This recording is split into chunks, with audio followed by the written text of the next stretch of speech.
행복한 동화에 해로운 독이 우리 가운데 퍼져 있다. 아나이스 민. 첫 번째 질문. 당신은 결혼에 얽힌 신화를 솔직한 심령으로 직면한 적이 있는가? 네 번째 신화. 내 배우자는 나의 부족한 면을 온전하게 채워줄 것이다.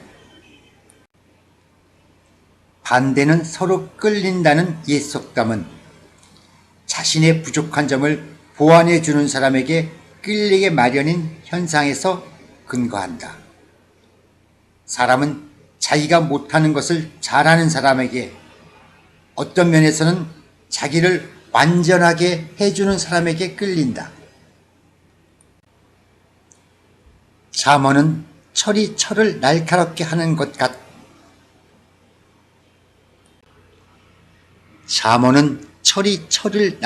하는 것 같이 사람이 그 친구의 얼굴을 빛나게 하느리라고 말씀하고 있다. 우리의 불완전함과 차이는 서로를 날카롭게 하고 단단하게 만들어준다. 결혼은 우리의 존재를 향상시키고 다듬는 하나님의 방법이다. 결혼은 우리를 자극하여 더 높이 도전하게 하며 가능한 한 최고가 되라고 요청한다. 그러나 결혼도 우리의 배우자도 신비한 방법으로 우리를 온전하게 만들어 주지는 않는다. 이 신화는 보통 성공적인 부부는 서로를 위하여 만들어졌고 서로를 위해 계획되었다는 믿음으로 시작한다. 우리는 결혼 생활을 하면서 어려움을 겪게 되었을 때 사람을 잘못 선택했다고 느끼는 수많은 사람들을 상담했다. 만일 이들이 딱 맞는 남자나 여자를 선택했다면 모든 것은 순탄하게 풀렸을 것이다. 말도 안 되는 소리다. 성공적인 결혼은 이 지구상에 사는 40억이 넘는 인구 중에서 당신에게 맞는 한 사람을 발견하는 데 달려있다고 믿는 것은 우스꽝스러운 일이다. 그렇다고 해서 나에게 꼭 맞는 사람은 단 한 사람만이 아니다 라는 사실이 당신이 장래 배우자를 조심스레 고르지 않아도 된다는 말은 아니다. 당신이 이미 결혼했는데 배우자가 당신을 즉각 온전하게 만들어주지 않아 불평이 있다면 그것은 곧 당신이 사람을 잘못 만났다는 것을 의미하는 것은 아니다. 결혼의 성공 여부는 맞는 사람을 발견하는 데 있지 않고 자기가 결혼한 사람에게 적응할 수 있는 능력에 달려있다. 존 피셔. 배우자가 자기를 온전하게 만들어 줄 거라는 신화를 믿는 부부들은 어느 모로 보나 온전치 않은 방식으로 배우자에게 의지하게 된다. 이 부부들은 이른바 전문가들이 속박된 관계라고 부르는 관계를 개발한다. 전반적으로 배우자에게 계속적인 지원과 확신과 온전함을 기대하고 의지하는 관계이다. 이 관계는 낮은 자존감과 열등감이 특징인데 이 감정은 배우자에 의해 쉽게 조절된다. 의존적인 배우자는 개인의 성장을 원하는 것이 아니라 행복을 갈구한다. 그들은 관계를 개발하는 데 관심이 있는 것이 아니라 배우자에 의해 양육받는 데 더 관심을 갖는다. 그들은 단순히 결혼만 하면 아무런 노력을 기울이지 않아도 온전해질 것이라는 거짓말을 믿는다. 속박된 결혼의 반대는 냉정한 자기 신뢰의 관계로 흔히 이탈된 관계라고 부른다. 이 말은 자신의 온전함을 아무에게도 심지어 배우자에게도 의존하지 않고 성취하려는 배우자들의 고립과 독립을 반영한다. 이들 역시 자신의 열등감을 보상하려고 헛되이 노력하고 있다. 온전함 또는 건강함은 속박된 관계나 이탈된 관계에서 결코 성취될 수 없는 것이다. 이런 관계들은 심각한 결함이 있고 위험하다. 오히려 온전함은 상호 의존적인 관계에서 발견될 수 있는 것이다. 자존심과 존엄성을 지닌 두 사람이 상대방은 물론 자신의 영적 성장을 강화할 목적으로 피차 헌신하는 관계이다. 이 관계들은 A 모양 의존 관계, H 모양 독립 관계, M 모양 상호 의존 관계로도 알려져 있다.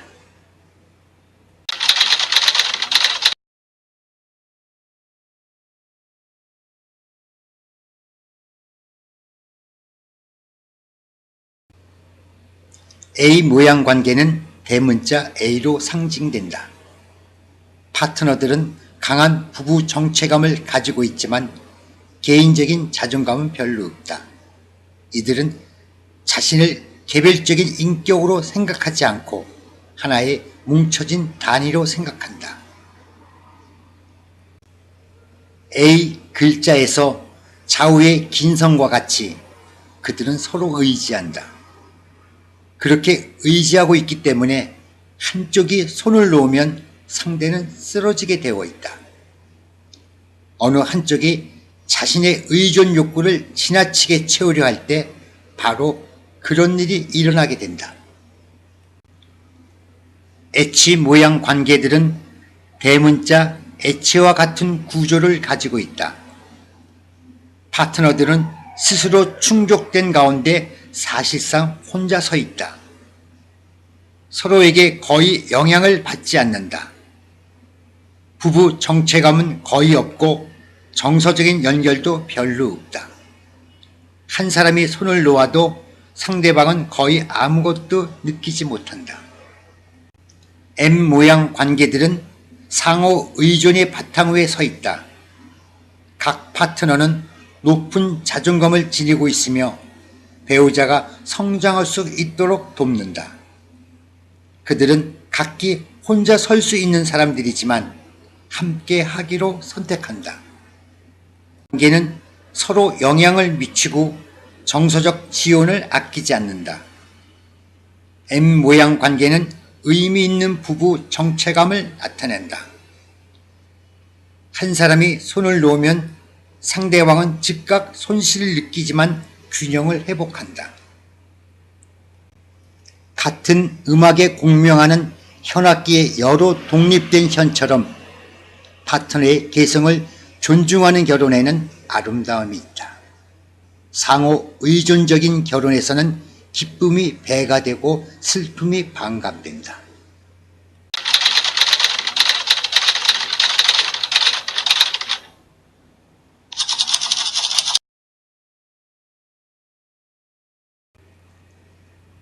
당신의 자아상을 점검하기.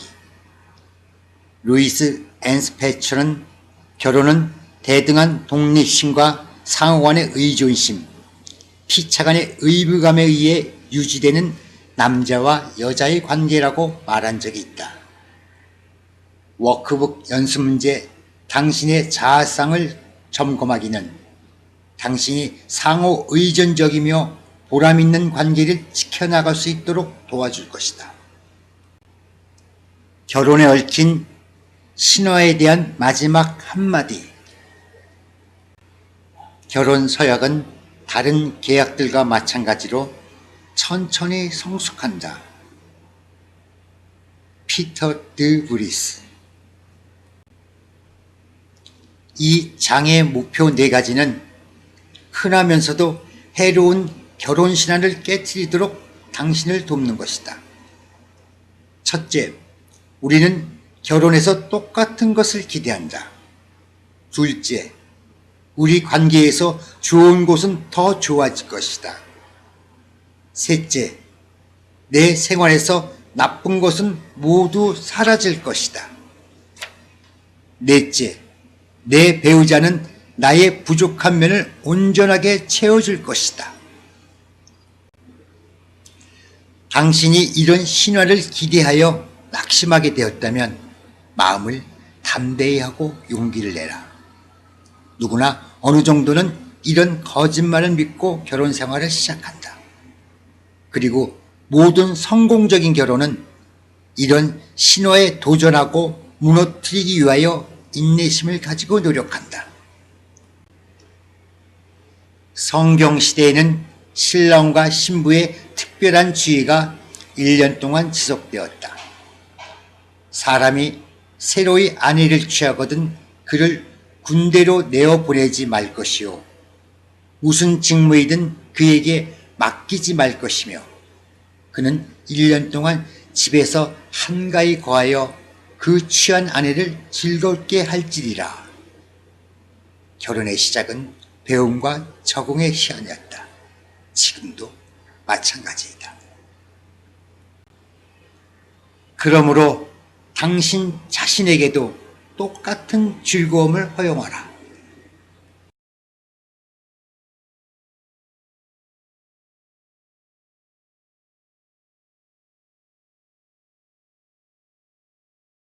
묵상을 위하여. 당신의 파트너와 함께할 생활에 대하여 가지고 있는 기대를 나누어라. 당신은 어떤 말로 드러내지 않는 가치와 기대를 두 사람의 관계에 가지고 왔는가? 그것이 어떤 방식으로 당신의 결혼에 영향을 미치겠는가? 당신은 결혼하기 위하여 3가지 어떤 중요한 것을 포기했는가? 아니면 앞으로 포기해야 하는가? 포기했다면 당신은 그것으로 인해 슬퍼하거나 애통하는 과정을 거쳤는가? 그 대신 당신이 얻은 유익은 무엇인가? 데이트 중인 커플들은 어떻게 가면을 쓰게 되는가? 의식적이든 무의식적이든 당신은 상대방에게 긍정적인 인상을 심기 위해 무엇을 했는가? 언제부터 실망하게 되었는가? 당신의 배우자를 사랑하는 일에 있어서 당신 자신을 사랑하는 것은 얼마나 중요한가? 이 둘 사이에는 어떤 상관관계가 있는가? 결혼은 치유 인자가 될 수 있다는 말을 어떻게 생각하는가? 당신은 삶의 어떤 영역에서 치유를 필요로 하는가? 당신의 배우자가 그 영역에서 어떻게 도와줄 수 있는가?